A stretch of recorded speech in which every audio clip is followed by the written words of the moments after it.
Most moms of adult children with a mental illness don't realize that there is a specific way to care for and love their child to help them get better.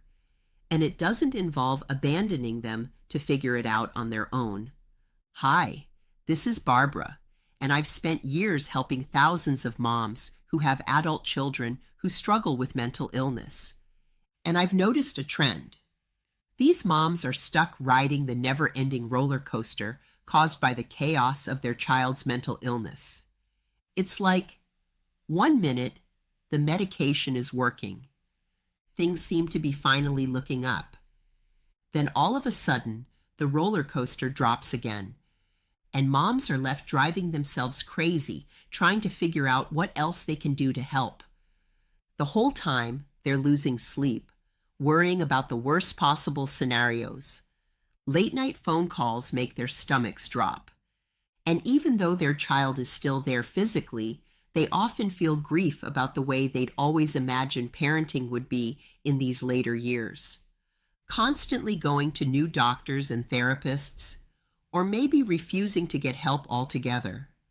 Going on and off their medication. The never-ending ride drains moms of everything they have. They try reaching out for professional help on their child's behalf. But that never goes over well. And reaching out for support from family and friends is useless. No one understands. Everyone tells them to stop enabling their children and to set boundaries. But the problem is, no one tells them how to actually do that. I know how frustrating it is because I've been there. When I discovered that my adult son was struggling, I became locked in for my own long ride on the roller coaster of chaos. I tried setting boundaries, but he either ignored them, made excuses, or I didn't know how to follow through. They just created arguments and pushed us farther away from each other, and they certainly weren't effective. I tried making rules.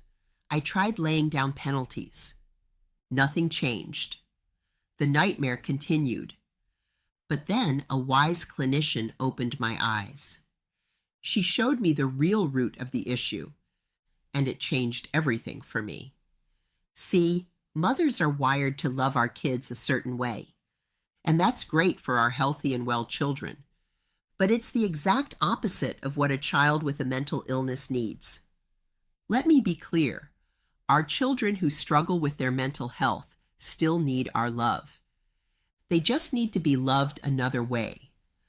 Most moms don't realize that there's a very specific way to set boundaries with their children who struggle with mental illness that doesn't involve abandoning them or enabling them. Peaceful boundaries, but powerful boundaries. When you master this form of boundary setting, you're able to finally break free from manipulation and constant chaos. And finally, get back to living your own life the way you want.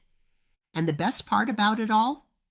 Changing the way you treat your child not only changes your life for the better, but your son or daughters as well. The simple but powerful shifts can actually help your child to start making the best decisions for them, so they can get well and stay there. But it starts with you. Once I finally discovered how to love my son in the way he needed, I knew I couldn't keep it to myself. I am passionate about bringing this message to the mothers of children who struggle with mind diseases of any type, including mental illness and addictions. That's why I've put together a free, confidential workshop on my 3-step formula to love another way. I fully believe this information is what's missing for many families. Mothers constantly tell me this could have saved them years of heartache.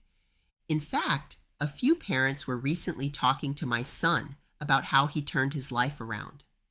They asked what they could do to help their own children during the darkest nights.